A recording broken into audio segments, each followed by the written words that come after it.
tarde a todos, espero que tenham tido um ótimo almoço. Cabe-me a minha honra de apresentar o engenheiro Carlos Moedas.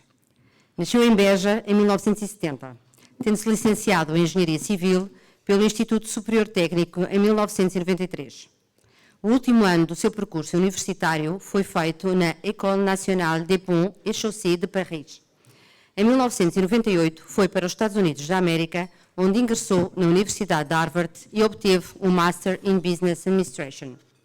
Começou a sua carreira no grupo Suez Lyonnaise des Eaux em França, onde viveu 5 anos. Trabalhou vários anos na Citi, nomeadamente no banco de investimento Goldman Sachs. Em 2004, regressa a Portugal para chefiar a empresa Aguirre Newman, onde foi também membro da Comissão Executiva do grupo em Espanha. Em 2008, criou a sua própria empresa de gestão de investimentos. Integrou a equipa do PSD, que negociou o Orçamento do Estado de 2011 e foi um dos representantes do partido nos encontros com a delegação da União Europeia e do Fundo Monetário Internacional no âmbito do Programa de Ajustamento Económico e Financeiro. Em 2011, foi eleito deputado pelo Circo de Beja e tornou-se secretário de Estado adjunto do primeiro-ministro do 19º Governo Constitucional, com responsabilidade pela coordenação do Programa de Ajustamento. Em 2014, foi nomeado pelo primeiro-ministro para membro da Comissão Europeia. É o comissário responsável pela investigação, inovação e ciência, gerindo um dos maiores programas de ciência e inovação do mundo.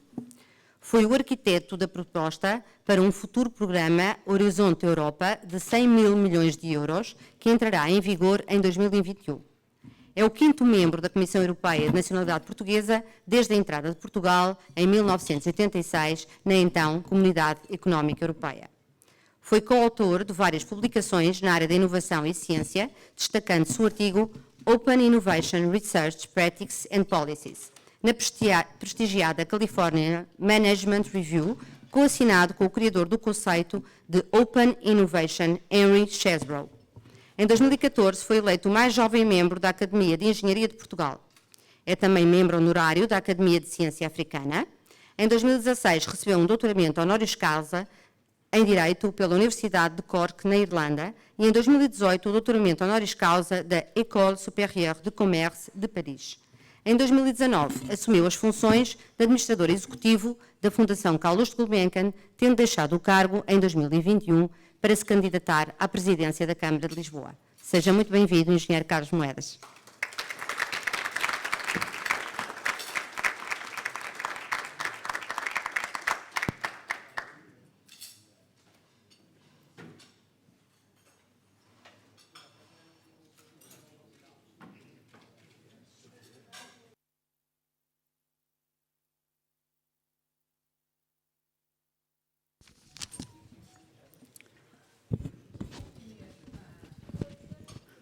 Muito boa tarde. Muito boa tarde a todos. Em primeiro lugar, é um grande gosto estar aqui no International Club. É um grande gosto estar aqui com o Presidente Manuel Ramalho e dizer-lhe que aquilo que ele fez em Portugal com este clube é importantíssimo. A diversidade, a inclusão, um clube que nasce em Portugal para o mundo. Em segundo lugar, gostava de dar as boas-vindas pela primeira vez à minha querida doutora Isabel Galriça Neto, a futura Presidente da Assembleia Municipal de Lisboa, que está aqui connosco pela primeira vez, e gostava que a saudassem. Isabel Galriça Neto é uma mulher muito única, é uma pessoa extraordinária que dedicou a sua vida aos outros, a cuidar dos outros.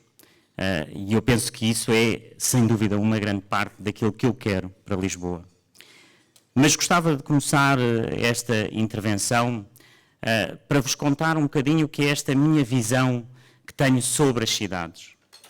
E porque é que entrei neste desafio? Porque é que eu saí daquele que era um lugar confortável na minha vida para este desafio?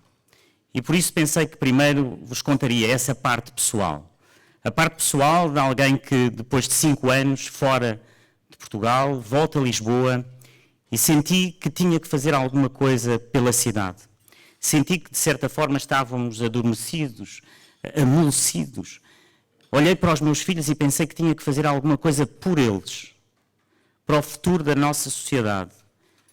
Numa sociedade que se encontra de facto estagnada e em que as pessoas se levantam de manhã e não querem já mudar o mundo, já aceitam tudo o que lhes é dito, o que lhes é contado. E essa é a razão mais profunda de eu entrar realmente neste grande desafio que tenho pela frente. Mas depois vem uma parte diferente, a minha visão como engenheiro, aquilo que fiz durante a minha vida e a visão sobre as cidades. Sou realmente, desde sempre, um apaixonado pelas cidades e queria-vos contar porquê. O que é que significa hoje, em dia, olhar para uma cidade? E há 4 números muito importantes quando olhamos para uma cidade. O 2, o 50, o 75 e o 80. As cidades representam apenas 2% daquilo que é a superfície do nosso planeta. Já repararam? Tão pouco, 2%. Mas 50% da população do mundo vive em cidades. 75% daquilo que é o consumo de energia no mundo é feito nas cidades. E 80% daquilo que são as emissões de carbono no mundo vêm das cidades. E porquê é que vos dou estes 4 números? Dou-vos estes 4 números porque eles são muito importantes para o nosso futuro. Porque estes 4 números transmitem uma mensagem muito importante sobre o mundo de hoje. É que o futuro não estará nos países, o futuro estará nas cidades. E o futuro estará nas cidades porque a concorrência que vamos ter no futuro é exatamente isso, é uma concorrência entre as cidades. E um Presidente da Câmara tem que ser alguém que tenha essa visão dessa concorrência, não entre as cidades no seu próprio país, mas entre as cidades no mundo. Porque as cidades vão ser aquelas que nos vão trazer as soluções dos problemas e desafios que hoje vivemos. Reparem, as mudanças climáticas podem ser resolvidas pelos países? Não. Terão que ser resolvidas a nível supranacional e depois a nível das cidades. Vejam o que se passou durante a administração Trump.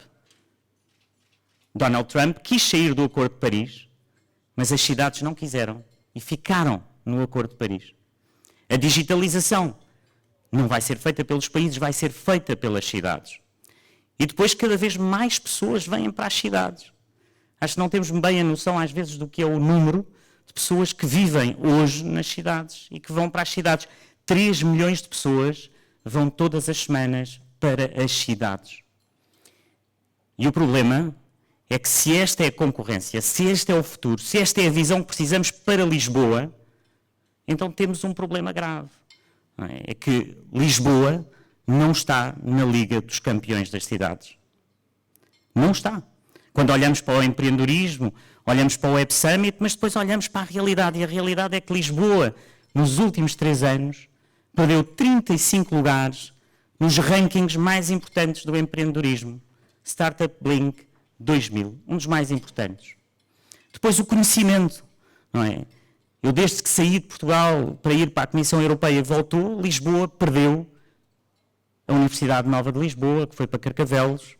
Agora, medicina na Universidade Católica, que vai também para fora de Lisboa. E, no outro dia, visitava o Conservatório de Dança em Lisboa, numas condições inacreditáveis, que está a pensar ir também para fora de Lisboa. E depois, quando olhamos para Lisboa, naquilo que é a atração de uma cidade, que não é só a inovação e a tecnologia, é a cultura, Lisboa também não é o centro na Europa da cultura, da oferta cultural. E isso é um problema para Lisboa. Quando vamos a um museu como o Museu Nacional de Arte Antiga e vemos as condições em que as pessoas trabalham naquele museu, isso mostra que Lisboa não está na liga das grandes cidades. E depois temos uma Lisboa esquecida. Eu tenho muita gente que às vezes vem ter comigo, nos nossos círculos, neste tipo de almoço, e diz, não, mas Lisboa, as coisas estão a acontecer. Mas há toda uma Lisboa esquecida. 1 em cada 5 pessoas em Lisboa vive na pobreza. Vive isolada. Convido-vos a ver isso comigo, porque essa também é Lisboa. Não vamos esquecer essa Lisboa, não vamos esconder essa realidade. Mas isso é aquilo que é Lisboa. E, portanto, nós queremos realmente, se queremos fazer alguma coisa pela cidade, e é por isso que eu entrei neste projeto, temos que pensar como é que transformamos Lisboa nessa Liga dos Campeões. Como é que Lisboa é uma cidade em que olhamos e dizemos que queremos viver em Lisboa. E para isso é preciso pensarmos, analisarmos, fazer aquilo que eu fiz a vida toda. E quando fui começar a olhar e pensar o que é que as cidades mais importantes, o que é que as cidades que eu mais gosto têm. O que é que estas cidades têm? O que é que eu visitei, quando vou a Copenhaga, quando estive nas cidades todas nórdicas, o que é que elas têm de especial? E têm duas coisas muito especiais. A primeira é que investem mais do que os outros em inovação e em cultura. Muito mais do que as outras cidades. Mas o segundo ponto mais importante é que investem nas pessoas e ouvem as pessoas. Porque se nós vivermos sempre na aspiração do futuro, sem tratar das pessoas hoje, isso não é uma grande cidade. Uma cidade que é grande, em que gostamos de viver, é uma cidade que ouve as pessoas, que trabalha para as pessoas e que cuida para as pessoas. E daí eu ter hoje invocado aqui o papel que para mim a doutora Isabel Galriça Neto vai ter em ajudar-me exatamente nesse campo, no ouvir as pessoas, no cuidar das pessoas. Se passearem pelas ruas de Lisboa, o que vos dizem é que as pessoas sentem que não estão a ser ouvidas. Não estão a ser ouvidas nas Torres do Restelo, não estão a ser ouvidas em tantos problemas que temos, com ciclovias que estão definitivamente mal feitas. Não é nada contra as ciclovias, é uma realidade, mas as pessoas não são ouvidas. No fundo, são cidades que têm esta inspiração do futuro, mas que respiram o presente. É essa a cidade que realmente quero para Lisboa. Então comecemos pela parte talvez mais importante. O que é que eu vos posso trazer? O que é que eu vos posso dar como candidato a esta Câmara em relação àquilo que tem sido o que eu sempre fiz? A inovação, a tecnologia. O que é isso? O que é que não estamos a fazer e que podemos estar a fazer? Comecemos exatamente por esse ponto. Nos primeiros 100 dias de ser Presidente da Câmara de Lisboa, aquilo que quero é transformar esta cidade numa fábrica de empresas. E passo a explicar o que é este conceito. Nós não podemos viver nesta ideia de um Web Summit. O Web Summit é uma feira de empresas. É atrair talento, mas isso não chega. O que é que eu vi nas outras cidades que não vejo em Lisboa? É a disciplina das empresas. A ideia na inovação não é nada. A invenção na inovação não é nada. Ter a ideia de ter um novo clube não é nada. Fazê-lo exigiu o quê? Disciplina, processo. E isso nós não estamos a construir em Lisboa. Portanto, aquilo que eu vos prometo é que o Hub do Beato deixará de ser um projeto imobiliário e passará a ser uma verdadeira fábrica de empresas. Aquilo que existe hoje em Paris, com a Station F, ou que existe em Berlim, com a Rocket Internet, em que entra uma ideia, ajudamos essa ideia a transformar-se num produto, através de processos, dizendo onde é que se podem encontrar os investidores, quais são os mentors, onde é que estão aqueles que podem ajudar a transformar essa ideia numa grande empresa.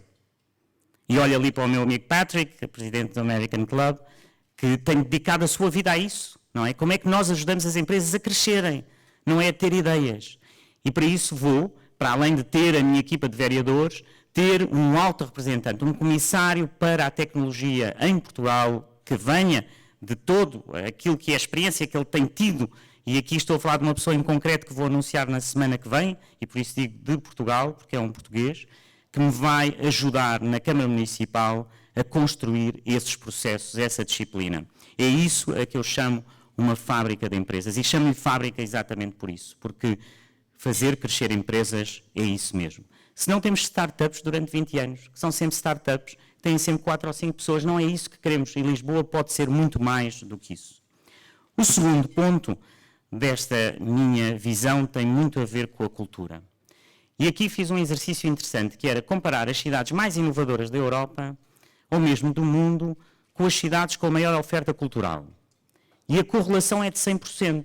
Ou seja, as melhores cidades na inovação, as melhores cidades na tecnologia, são as melhores cidades na oferta cultural.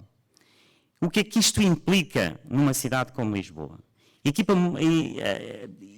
temos que fazer é mudar, de certa forma, a maneira como olhamos para a cultura, como financiamos a cultura.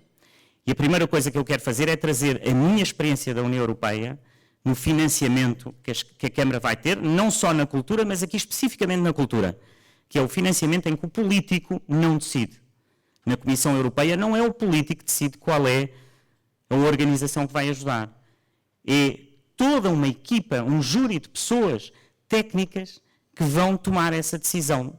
No fundo, retirar a decisão política daquilo que é a capacidade de financiar a cultura através do mérito. Segundo, a cultura tem que vir desde a infância. E neste momento, com tantas dificuldades que temos, e estávamos a ver ali o Igor, que esteve aqui a tocar para nós, porque é que não aproveitamos todo este potencial, este talento, para, a partir do primeiro ciclo, levar às escolas o teatro, a dança, a música, e começar logo de muito pequenos? É aquilo que aprendi na Noruega, num dos maiores projetos de integração do teatro, na música e na dança, logo desde a escola primária e desde o primeiro ciclo. E depois fiz um anúncio que muitas pessoas entenderam de uma maneira diferente quando eu disse que queria um teatro em cada freguesia.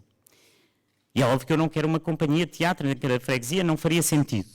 Mas aquilo que nós precisamos é espaços em cada freguesia para que possam ensaiar, para que possam tocar, para que possam realmente levar esta criatividade para a frente. Foi a isso que eu chamei um teatro em cada freguesia. E porquê? Porque a inovação vem exatamente desse cruzamento. Do cruzamento entre a arte, a cultura, a dança. Os grandes cientistas, os grandes inovadores, todos eles vêm deste cruzamento. E é isso que nós temos que trazer para Lisboa. Por exemplo, no Parque Mayer, onde durante anos e anos, estamos todos cansados de ouvir falar do Parque Mayer, e porquê é que não fazemos uma coisa simples no Parque Mayer? Temos os teatros, podemos pôr as escolas, podemos pôr também a ciência na rua da Escola Politécnica com um elevador e construir um hub de criatividade que mistura realmente a ciência e a tecnologia, a dança e a arte. É isso que vamos trabalhar nos primeiros 100 dias, quando for Presidente da Câmara. E, terceiro ponto, as pessoas. Talvez o ponto mais importante. Um dos homens que mais me marcou na minha vida foi um grande urbanista dinamarquês que se chama Jan Gehl. O Jan Gehl escreveu, exatamente, é um homem que era arquiteto, mas a mulher era psicóloga. E ele cruzou pela primeira vez a ideia do urbanismo com as ciências sociais e com a psicologia. E escreveu um livro que se chama A Cidade das Pessoas, a Cidade para as Pessoas. E os 3 vetores dessa cidade para as pessoas de Jan Gehl têm a ver com os 3 problemas principais de Lisboa. É impressionante. A habitação, a mobilidade e o estado social. Na habitação, nós vamos precisar de uma vez por todas, e aqui falo-vos como engenheiro, nem sequer como candidato, de mudar rapidamente o maior flagelo que temos em Lisboa, que são os licenciamentos. Eu não percebo como engenheiro como é que é possível que um projeto entre na Câmara, alguns projetos simples, que nem sequer precisam de consulta externa, e estejam lá anos. Portanto, segunda-feira apresentarei no meu programa metas muito concretas sobre o licenciamento, primeiro para aquele que não precisa de consulta externa, depois aquele que precisa de consulta externa e eventualmente outros que são mais complexos, mas não podemos continuar a viver, porque isto tem um efeito brutal no preço do imobiliário. Segundo, nós vemos o que se está a passar com a renda acessível e todos nós queremos trazer a juventude que saiu de Lisboa para Lisboa. Mas a renda acessível foi um fracasso. Fernando Medina prometeu 6.000 fogos e não conseguiu mais do que 300. Então algo está mal. Não é o conceito, obviamente, porque o conceito que as pessoas paguem 30% do seu rendimento em renda é correto. Então temos que voltar a pensar o que é que funcionou. E funcionou muito bem quando a Câmara Municipal, durante anos, foi promotora imobiliária. Quando, lembram-se muito bem da EPUL Jovem, foram projetos que funcionaram. Exatamente porque a Câmara tem os terrenos, tem muitos metros quadrados e que pode ser ela a promover de forma mais barata esse arrendamento acessível. E isso é importante que voltemos a esse conceito também, que é um conceito que vemos nas cidades europeias, em Viena da Áustria. O que é que diferencia as rendas mais baixas em Viena da Áustria? É exatamente isso, é a Câmara ter também esse papel. E depois todos os edifícios devolutos que continuam na cidade e que ninguém faz nada. é passear nas freguesias, é olhar para aquilo que temos e ver como os edifícios continuam devolutos. Isso é inaceitável, sobretudo porque muitos deles são propriedade da Câmara Municipal. Depois, o segundo ponto, numa cidade para as pessoas, é o da mobilidade. E a mobilidade que temos hoje é realmente, na Europa, das piores mobilidades. Não há poucas cidades na Europa em que a pessoa não tem metro à porta. Em Lisboa há 50 mil pessoas que não têm metro à porta. E depois decide-se fazer uma linha circular sem ter em conta aquilo que era necessário, que era levar o metro até Alcântara. E, portanto, essa tem que ser uma prioridade da cidade, levar o metro até Alcântara. E que essa linha circular funcione, porque a linha circular, como ela está desenhada, vai fazer com que as pessoas de Telheiras tenham que sair no Campo Grande e mudar, e aquelas que vêm também de Odivelas Lumiar, o mesmo. E, portanto, aí vamos ter que mudar alguma coisa. Chamamos-lhe, e chamaremos no nosso programa, uma linha em laço, em que a pessoa pode vir de Telheiras, continuar, ir até lá abaixo ao Rossio, voltar e depois ir até ao Lumiar e Odivelas. Essa linha é o que é, eu não a teria feito dessa maneira, mas como todos me conhecem, não sou alguém para destruir o passado, é para construir naquilo que temos, dar a volta.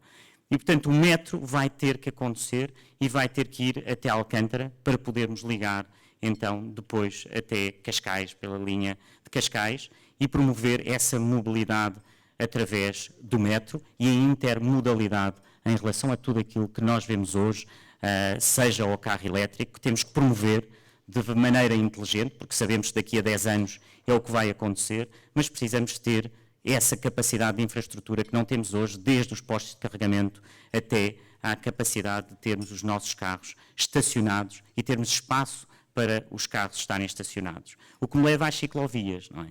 Eu acho que sempre andei de bicicleta, gosto de bicicleta, que isso fique notado que sou alguém que gosta de bicicletas. Em Bruxelas andava sempre de bicicleta, só que as ciclovias em Bruxelas não eram como as ciclovias que eu vejo aqui em Lisboa. E quando eu disse que acabava com a ciclovia da Almirante Reis, é exatamente porque ela, em termos de engenharia, está mal feita. A primeira coisa que estava mal feita era que, ao princípio, a ciclovia estava no lado de quem saía da cidade. Ora, se nós queríamos evitar que as pessoas entrem na cidade, estávamos a fazer exatamente o contrário. Agora já está uma de cada lado. Mas tudo tem que ser repensado, não é? Porque as pessoas de um dia para o outro têm os seus carros à porta. Onde é que os vão estacionar? Nós temos que ter silos automóveis para poder que as pessoas possam estacionar os carros. Senão não vai acontecer. Portanto, as ciclovias têm que ser bem pensadas. Vejam aqui na Defensores de Chaves, onde já houve tantos acidentes, em que a ciclovia está mal desenhada. E, portanto, como engenheiro, podem contar comigo para redesenhar as ciclovias, ver onde é que elas são necessárias, mas pensá-las verdadeiramente na mobilidade da cidade. E, finalmente, talvez uma das partes mais importantes que vos queria deixar como nota, que tem a ver com o Estado Social. O Estado Social nos países, hoje, está a desaparecer. Em Portugal, o Estado Social está a falhar. Hoje, lia no Jornal Público que 1 milhão de portugueses não têm médico de família. Se 1 milhão de portugueses não têm médico de família, é porque o Estado Central está a falhar. E nesta minha visão, que as cidades vão estar a concorrer umas com as outras, que as cidades vão ser o centro da concorrência, então as cidades vão ter que ter o seu próprio Estado Social, que vai ter que ser local. E esse Estado Social local é conseguir colmatar muitas das falhas do Estado Central. Quando nós olhamos, por exemplo, para aquilo que temos hoje em Lisboa, mais de 140 mil pessoas com mais de 65 anos, nós vamos ter que ter medidas muito concretas para essas pessoas. Essas pessoas não podem ficar à espera de consultas eternamente, essas pessoas têm que ser tratadas, essas pessoas têm que ter uma prescrição social para ter os medicamentos quando necessitam e temos que, de uma vez por todas, e eu sei que isto é um tema muito importante para a doutora Isabel Galriça Neto, passar de uma experiência piloto da rede de cuidadores informais para uma rede de cuidadores informais na cidade, à séria. E, portanto, este Estado Social local vai ser também aquilo que nos vai fortalecer como cidade.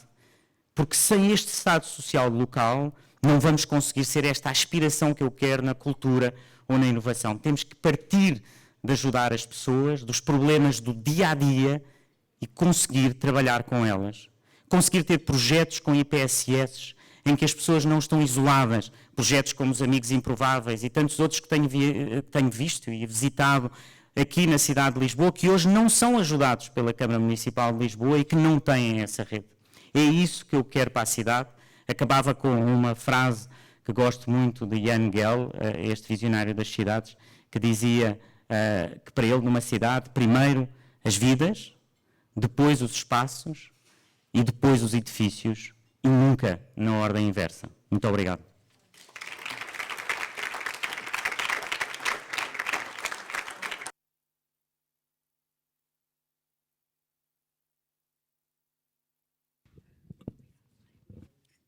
Senhor Engenheiro, muito obrigado.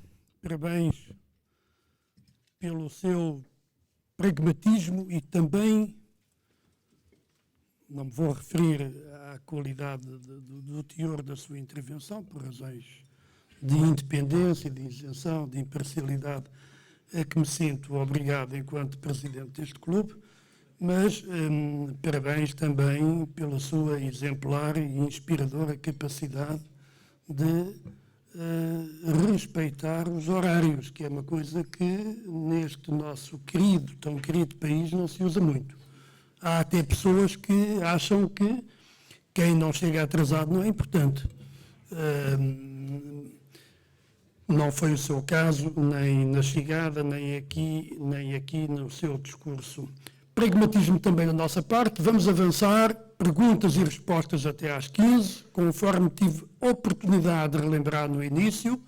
Pedimos poder de síntese a todos, apenas uma pergunta por cada interveniente, para que possamos proporcionar a oportunidade de intervenção ao maior número possível. Eu vi há pouco uma mão no ar do nosso associado, o doutor Gabriel Osório de Barros, que está na mesa Rússia. Onde é que está o microfone? Não podia ser uma melhor mesa. Não. Mesa Rússia. Bom, estamos aqui com uma falha. Diogo, avance. Tínhamos combinado com a nossa colaboradora do Grupo 8 para estar aqui com o microfone, mas houve algum esquecimento, certamente. Então faz o Diogo, se não se importa, agora esse trabalho, está bem? Boa tarde a todos. Cumprimento o Dr. Manuel Ramalho e o Engenheiro Carlos Moedas. Não vou fazer uma pergunta sobre a Rússia, porque isso seria demasiado óbvio. Antes de mais, queria dizer que é difícil eu não apoiar o Engenheiro Carlos Moedas e o Dr. Isabel Garriça Neto. Trabalhei com o Dr. Isabel Garriça Neto em 2010, 2011, eu no Orçamento e Finanças, o Dr. Isabel na Saúde, e conheço o pragmatismo e a forma como conhece os problemas das pessoas e como consegue dar resposta aos problemas, e acho que isso é de grande valor. Conheci o Carlos, se me permite. Conheci o Carlos quando estava na Exame, eu estava como chefe de gabinete do Ministro da Segurança Social. Tivemos momentos muito difíceis, negociações muito difíceis, mas acima de tudo realço a forma humana, a forma educada, aquela palavra sempre amável, mesmo nos momentos mais difíceis, e portanto, para além do pragmatismo e do conhecimento técnico, realço o lado humano do Engenheiro Carlos Moedas. A minha pergunta é muito simples. No momento em que é tão fácil extremar posições e em que as posições estão extremadas em relação às ciclovias, em que pessoas ponderadas conseguem perceber que há uma perspectiva, um meio termo entre todas as opiniões, em que as ciclovias são importantes, mas as ciclovias não se podem impor a tudo. A minha pergunta é: como é que se consegue lançar na sociedade, e em particular na sociedade de Lisboa, um debate moderado em que se consiga perceber onde é que faz sentido haver ciclovias e onde é que não faz sentido, sem ter este extremado de posições em que ou faz sentido ciclovias em todo lado ou não faz sentido ciclovias em lado nenhum? Obrigado. Dr. Gabriel Osório de Barros, muito obrigado. Sr. Engenheiro, aceita mais duas questões? Muito bem, muito obrigado. Então,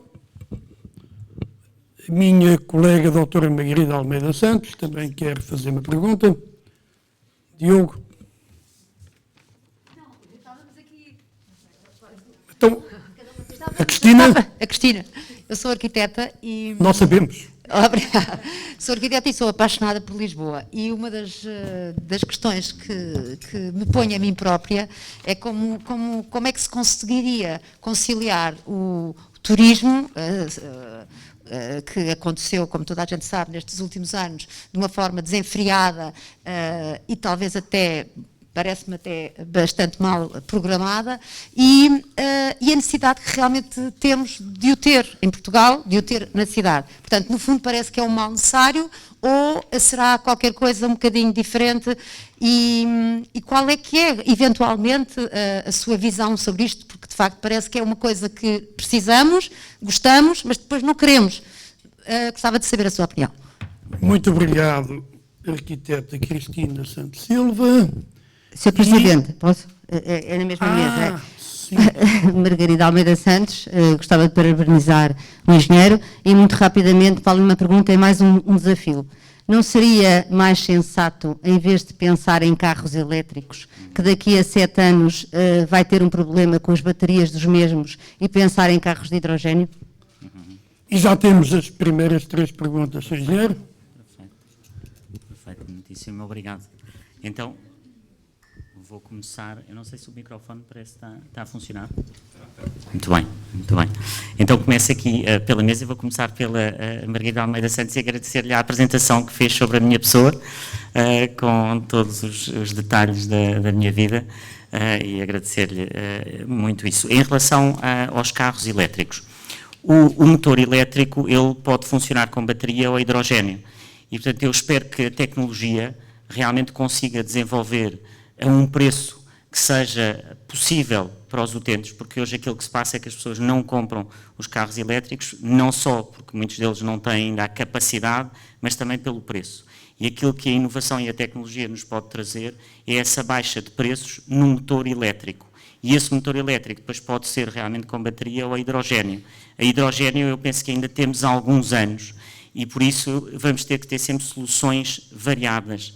Agora, aquilo que eu penso que é necessário é dar os incentivos às pessoas, os incentivos certos, para elas irem realmente mudando de motores a combustão para motores elétricos, sejam eles do hidrogênio ou os elétricos clássicos com as baterias. E tudo isto tem efeitos, obviamente que uma bateria tem também um efeito de poluição, mas esse efeito de poluição não é na cidade, é depois onde é que se vai depositar essa bateria.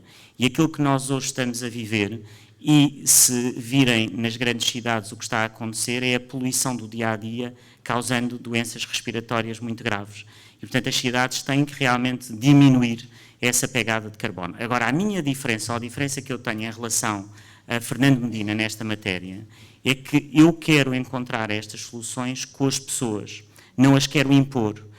E isso vem, uma das ideias que não comentei aqui, mas que seria a constituição de uma Assembleia de Cidadãos, em que estas matérias pudessem ser discutidas com as pessoas em relação àquilo que são as melhores soluções e ouvir os lisboetas nessas soluções e construir com eles essas soluções. Mas penso que é importantíssimo para o nosso futuro termos a consciência que a mobilidade vai mudar radicalmente. Mas não a podemos mudar empurrando as pessoas. Nós não podemos chegar a uma rua e dizer que fechamos a rua e que no outro dia a seguir não há problema. Há problema. Nós temos que primeiro criar as condições, e eu falei muito no conceito da cidade dos 15 minutos, que é uma cidade em que a cidade própria vai tendo nos bairros todos os serviços e as pessoas já não precisam do carro. Mas são elas que não precisam do carro, não lhes é imposto. Eu acho que estamos a viver exatamente o contrário, eu acho que isso é grave para a cidade. Em relação ao turismo, a arquiteta Cristina perguntava sobre o turismo. O turismo é importantíssimo para uma cidade, é importantíssimo para Lisboa, e eu sou um defensor do turismo.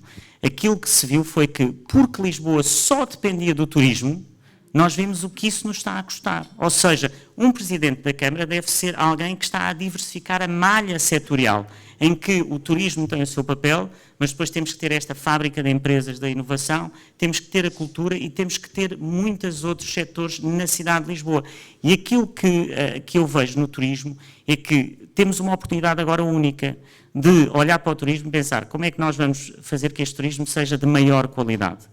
E a primeira coisa é ter centralidades diferentes na cidade. O que se estava a passar em Lisboa é que as pessoas vão exatamente sempre aos mesmos sítios às mesmas horas.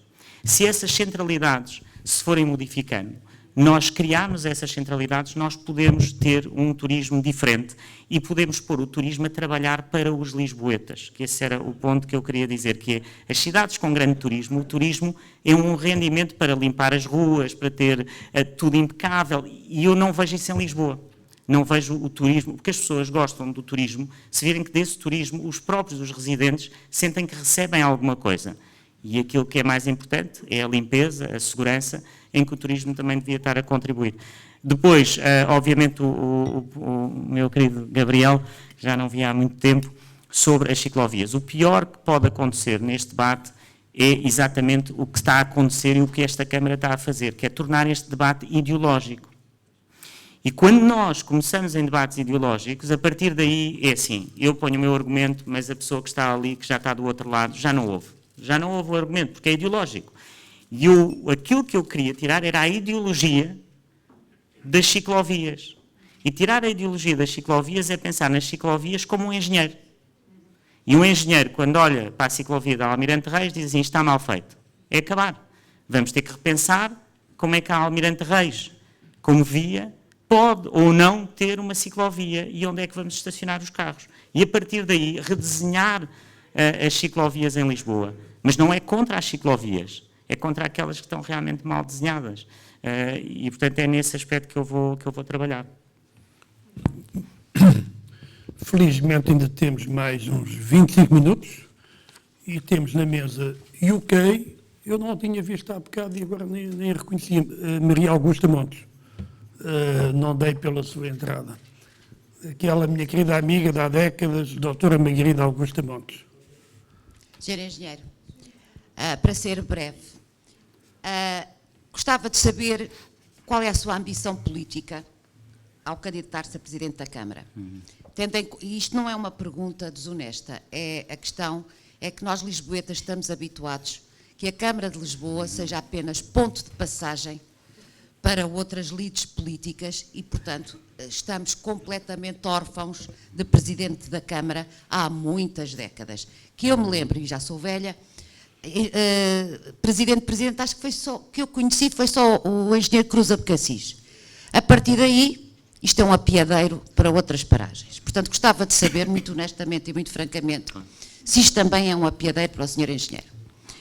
O segundo ponto que lhe queria colocar é o seguinte, como é que o senhor vai conseguir pôr, o seu projeto é fantástico, deixe-me lhe dizer, já li no Diabo, já li no Sol, já li em todo o lado, e eu creio que nunca li nada tão bem feito quanto o senhor propõe. Ou não fosse engenheiro, se calhar é por isso mesmo.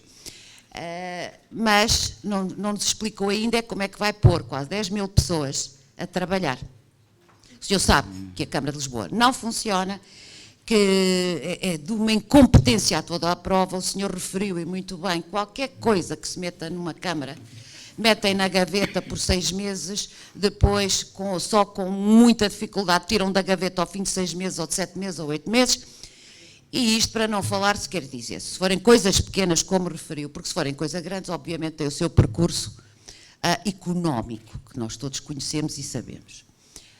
Como é que o senhor vai pôr esta gente a trabalhar?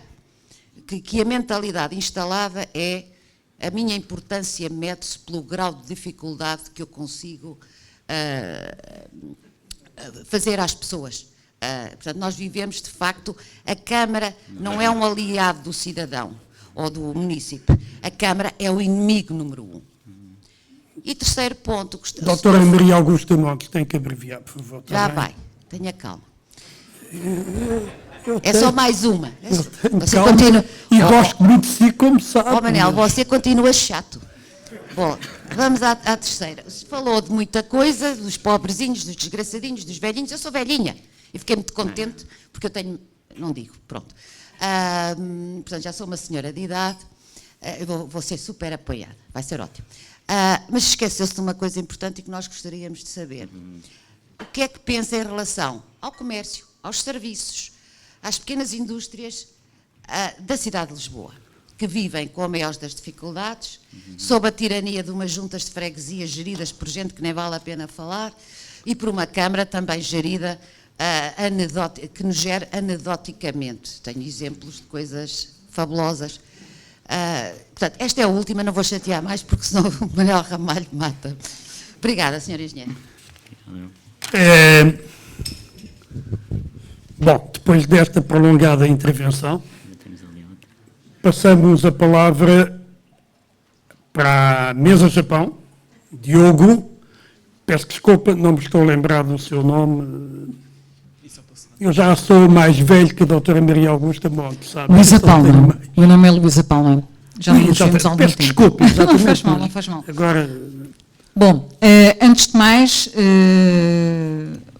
conheço muito bem o engenheiro Carlos Moedas.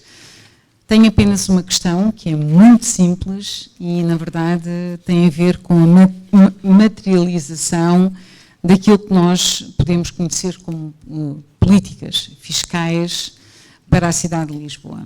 Ou seja, como é que nós conseguimos, de alguma maneira, eu não estou a falar em ciclovias, não estou a falar nesta reestruturação enquanto engenheiro, como é que nós conseguimos ir buscar o voto de 3 milhões de pessoas que, na verdade, têm direito à vida e que fiscalmente não conseguem fazer de uma forma diária? Ou seja, quantos de nós pensamos aqui em campanha e amiga, o que é que nós podemos fazer pela cidade de Lisboa por aqueles que não têm acesso nem a comer, nem a estarem limpos, nem a poderem ter uma vida saudável? Ou seja, fiscalmente nós conseguimos criar um projeto piloto para a cidade de Lisboa em relação a alguns produtos geriátricos, porque nós estamos a falar de uma camada muito grande e o projeto Radar foi um falhanço total. Obrigada. muito obrigado, doutora Luísa Palma. Senhor engenheiro. Muito bem, muito bem. Temos aqui perguntas muito interessantes. Talvez começar ali pela Maria Augusta Matos, se me permite, sobre a ambição política. Olha, eu deixei tudo, imagino que é tomar a decisão que eu tomei. A decisão que eu tomei, acho que é a prova que este é realmente o meu projeto de vida. Porque senão eu nunca teria tido a coragem de tomar esta decisão, de deixar tudo para este que é o único projeto político que eu tenho, que é ser Presidente da Câmara de Lisboa. E dar tudo o que tenho, todas as energias que eu tenho, para trazer mais ambição, mais esperança para Lisboa. Portanto, é isto que eu quero, não tenho outro. Acredite, e olhe nos olhos e poderá realmente perceber isso, que eu tenho apenas este projeto político. O meu projeto político é Lisboa, Lisboa, Lisboa. E se, quando eu, nas minhas primeiras palavras, e eu acredito muito nisso, eu acho que hoje é muito mais interessante, muito melhor no sentido daqueles como eu gostamos mais do serviço do que propriamente da política, no seu sentido, mas de servir as pessoas, ser Presidente da Câmara do que ser qualquer outra coisa na política. E eu que vim de comissário na Europa, aquilo que me faltava como comissário era ter muitas vezes a capacidade de mudar a vida das pessoas, estar mais perto das pessoas, porque estava muito longe das pessoas. E ser Presidente da Câmara é exatamente isso. Eu acho que o engenheiro Cruz Abcacis era isso mesmo, era alguém que realmente gostava tanto das pessoas, que aquela era a vida dele. E eu acho que na minha idade e naquilo que eu ainda posso contribuir, é isso que eu quero fazer para a minha vida. Não tenho nenhuma dúvida sobre isso. Portanto, a minha ambição política é essa. Depois fez-me uma pergunta difícil, mas que lhe vou responder com aquilo que aprendi e aquilo que eu penso que é importante. A Câmara Municipal de Lisboa tem realmente, eu penso que não tem 10 mil, mas terá 8 mil funcionários, porque houve uns que passaram para as freguesias e, portanto, há aí uma diferença. E há 2 pontos importantes. As pessoas estão nesse estado é porque sentem exatamente isso que disse, que aqueles que lá estiveram não eram verdadeiros presidentes da Câmara, que não lhes deram a atenção necessária. E eu acho que há uma parte das pessoas que estão sequiosas de ter um verdadeiro Presidente da Câmara, que seja um gestor da Câmara, que lhes dê atenção, que esteja com eles, que construa com eles as soluções, que construa com eles o dia-a-dia e que eles tenham confiança.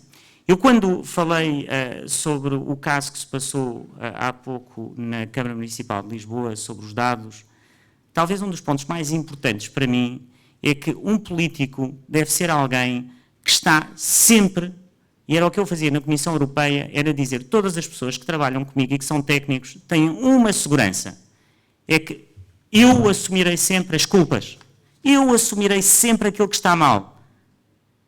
E fiz isso muitas vezes na vida. Assumir os erros daqueles que trabalham comigo. E isso tem um efeito extraordinário em gestão. É que quando as pessoas sentem isso, não têm medo de falhar, não têm medo de fazer.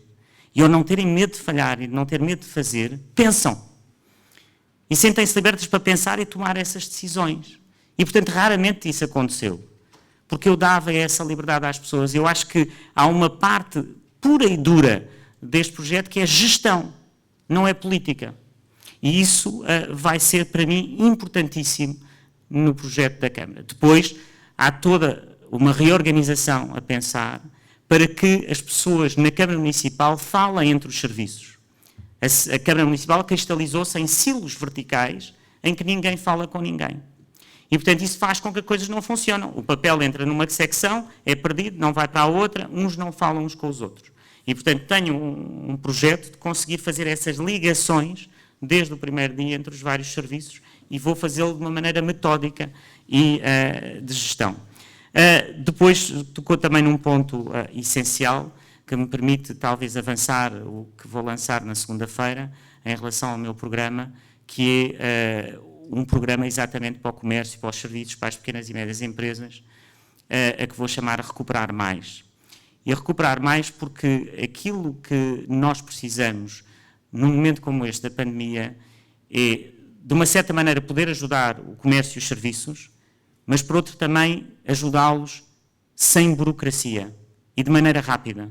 Porque há muitas pessoas que não estão a aguentar os seus pequenos negócios, porque quando lhes vão dar a ajuda já é tarde. E, portanto, nós temos que acelerar a ajuda e temos que ajudá-los a reconstruir o negócio, não só com dinheiro, mas também com a capacidade de os ajudar no dia-a-dia, nos seus processos de gestão, em lhes encontrar os contactos necessários para que eles possam ter as redes para continuar a trabalhar, e isso não se está a ver. As pessoas, os seus negócios estão a morrer. E aí, eu ter realmente, neste momento, olhar para o que se está a passar e ver como é que nós podemos, neste momento em que a pandemia, obviamente, ainda é real, mas como é que nós podemos ir abrindo mais. Não podemos deixar estas pessoas não terem negócio, não terem capacidade do dia-a-dia e, portanto, nós vamos ter que viver com este vírus e vamos ter que encontrar maneiras e vamos ter que estar preparados. Não podemos ter começado para reagir em contraciclo, como tem sido o caso em Portugal. É bom que as pessoas saibam, nós temos de estar sempre, quando deveríamos abrir, fechamos e quando deveríamos fechar, abrimos. E, portanto, estamos numa incerteza e num medo. A maior parte dos pequenos comerciantes o que me dizem é eu já não sei o que é amanhã. Eu comprei isto, está no frigorífico, vão fechar amanhã, eu não sei.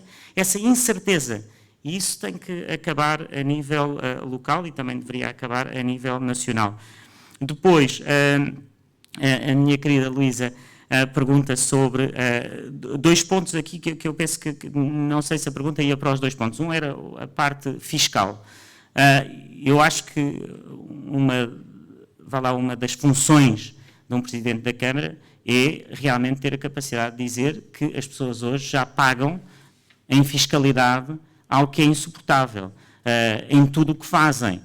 Vão à Câmara e estão sempre a pagar mais qualquer coisa. E, portanto, nós vamos ter que reformular, vamos ter que otimizar, vamos ter que fazer qualquer coisa para as pessoas não continuarem a pagar a quantidade de taxas e de impostos que estão a pagar constantemente e, portanto, isso também será parte do meu programa, como devolver o dinheiro às pessoas. E depois, em relação aos mais velhos, é realmente isso, Luísa, este projeto deste Estado Social local terá essa faceta, que é não deixar ninguém para trás nas necessidades básicas daqueles que hoje são os mais velhos na cidade. E isto é profundo, de certa forma, porque nós hoje temos muitas famílias, por exemplo, que têm a cargo pessoas mais velhas que não têm ajuda nenhuma, que mesmo os cuidadores informais querem ir de férias e não podem ir de férias. Coisas tão simples como a pessoa não pode estar 24 horas por dia durante 365 dias. Nós vamos ter que ajudar também esses cuidadores informais a terem pausas, a poderem ser substituídos, a dar-lhes essas ajudas e, portanto, isso será, sem dúvida, uma da parte muito importante do meu trabalho. Sr. Engenheiro, graças ao seu poder de síntese, ainda teremos tempo para mais uma questão. Há pouco falou a doutora Maria Augusta Montes, de quem tenho a honra de ser amiga há mais de 3 décadas, e agora o meu amigo de há 40 e tal anos, José Caetano Pestana, quer fazer a última pergunta. E depois encerraríamos a... Está na mesa o SA. Não há. Não Tem há. boa voz, tem boa voz. Tem uma voz boa. Já aqui vem. Já tenho. Muito boa tarde, Sr. Engenheiro. Deixe-me já fazer uma declaração de interesses. Eu acho, e que falou na Engenheira Cruz de Castilhos, eu acho que a Câmara de Lisboa está muito melhor entregue a um engenheiro com um boy do PS. A primeira pergunta que eu lhe queria fazer, até que eu tive 20 anos na Câmara de Lisboa, e é o que me perguntam muitos amigos da área do turismo, muitos amigos da área do entretenimento noturno, que criam os conteúdos para a cidade de Lisboa, que fazem passar aqui, vir a fins de semana, miúdos, jovens, passar férias em Lisboa. O senhor trabalhava em Bruxelas, sabe muito bem que em Bruxelas, à sexta-feira, traz o seu trole para o escritório, vê-se onde é que está bom tempo, compra-se uma passagem e vamos passar o fim de semana a esse sítio, a esse destino. A única coisa, 2 perguntas. A primeira é, o que é que o senhor pensa ou vai fazer em relação à ANA Aeroportos e à taxa turística da cidade de Lisboa? Porque o aeroporto mais caro da Europa, as taxas mais caras da Europa, 2 euros de taxa turística para um turista aumenta bastante o pacote de férias. A segunda questão que eu lhe ia perguntar era o que eu queria, o que é que vai dizer? Não sei se tem algum programa de turismo objetivo para os nossos agentes de viagens, para os nossos DMCs, que são os que promovem Portugal e vendem Portugal no estrangeiro, para os nossos hoteleiros e, sobretudo, para esta gente do movimento da pão e água, das discotecas, da restauração, que continuam de portas fechadas, com investimentos, alguns milionários, com moratórias que terminam. O que é que o senhor lhes vai dizer? Muito obrigado. E felicidades para a sua José campanha. Caetano Pestana, muito obrigado. Reiterava a minha gratidão a todos pela presença. Muito obrigado também, meu querido e ilustre amigo, presidente do American Club of Lisbon, clube de que tenho a honra de ser associado creio que há mais de 30 anos. E, curiosamente, o clube onde conheci o engenheiro Carlos, onde pela primeira vez falei com o engenheiro Carlos Moedas, num evento em que foi orador. Patrick Latrope, muito obrigado por ter vindo. A Lusa disse que vinha, mas não veio. Veio a SIC com o Dr. José Manuel Mestre, que já é quase assíduo aqui nos nossos eventos. O senhor engenheiro pedia-lhe que encerrasse a sessão. Muito obrigado. Muito bem, e aqui encerrar em 2 pontos muito, muito importantes. Uma das coisas que realmente eu não percebo na gestão da pandemia é que nós neste momento estamos a vacinar muito mais e, portanto, a vacinação, graças ao Almirante, tem estado a correr muito bem, mas parece nada estar a mudar em relação à vacinação, enquanto no Reino Unido já está a mudar. Ou seja, nós temos já 60% dos portugueses com a primeira dose e, portanto, nós poderíamos começar agora a pensar em reabrir alguma coisa, por exemplo, nas salas de espetáculo, quando não havia vacinas, tínhamos o limite de 50%, agora as pessoas estão, já muitas pessoas vacinadas e, portanto, deveria ser repensado aquilo que se pode fazer. E porquê é que eu digo isto? Não é pela vontade de estar a dizer que vamos abrir, é porque estas pessoas não aguentam mais. Porque esta área, seja dos restaurantes, seja das salas de espetáculo, Nós temos que estar a medir muito bem, como políticos, em cada medida, qual é o efeito e qual é a consequência. E, portanto, neste momento, olhar para a matriz de risco e dizer, será que ela ainda está adaptada? Qual é o risco que eu, como político, posso tomar, mas que ao mesmo tempo não esteja a prejudicar as pessoas? E aquilo que eu estou a ver, e aqui obviamente não sou médico e tenho muito cuidado com estas coisas, porque não sou eu que sou especialista nesta área, mas aquilo que se está a ver é que começa a haver, de certa forma, uma não correlação entre aquilo que são as infecções e as pessoas que vão para os cuidados intensivos ou aqueles que infelizmente morrem. E, portanto, essa correlação que existia já não existe, o que quer dizer que as pessoas, há mais infecções, mas já não está a acontecer. E o Governo diz assim, mas agora nós já não temos muito espaço nos cuidados intensivos. Mas tiveram 2 anos para se preparar. Não era essa a ideia? Não era a ideia ter 2 anos para se preparar. Se tivessem preparado, tínhamos mais lugares nos cuidados intensivos, tínhamos mais lugares, estava mais preparado e a economia podia abrir um bocadinho. Portanto, temos aqui que ver exatamente onde é que está a culpa, que é a falta de preparação, que tem sido característica. Em relação à parte do turismo, há pouco eu falei no meu objetivo como Presidente da Câmara de encontrar novas centralidades, e essas novas centralidades podem ser feitas através de museus, de eventos culturais. Por exemplo, nós falamos no Festival de Avignon. Lisboa não tem um grande festival de música, não tem um festival de música lusófona, portanto nós podemos encontrar outras maneiras de trazer as pessoas para Lisboa através de outro tipo de atividade e através de algumas centralidades que ainda não temos. E depois temos de ter um programa, e isso vai estar naquilo que vou apresentar na segunda-feira, de como é que aumentamos a estadia média dos turistas em Lisboa. Eu penso que é um dos problemas que conhece bem e que eu quero realmente ajudar, que é a estadia média, para que se consiga, para que o turismo seja de mais qualidade, é preciso que ela alargue. E, portanto, vamos ter medidas exatamente para isso, que apresentarei na segunda-feira. E pronto, eram um bocadinho os pontos que vos queria deixar. Também tenho gosto bilateralmente a continuar a nossa conversa com ideias que me queiram transmitir. Gostei muito de aqui estar neste grande clube que, como diz no seu statement inicial, de Portugal para o mundo. E eu também quero que Lisboa seja de Lisboa para o mundo, não é? E, portanto, muito obrigado.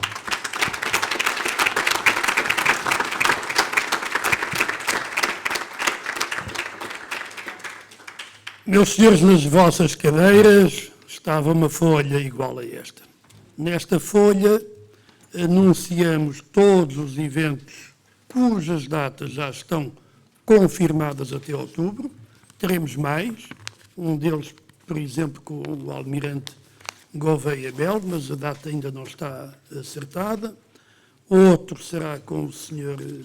Primeiro-Ministro, mas estas datas já estão confirmadas. Para os eventos deste mês, ou seja, para os 2 eventos que realizaremos ainda antes das férias, a lotação já está praticamente esgotada.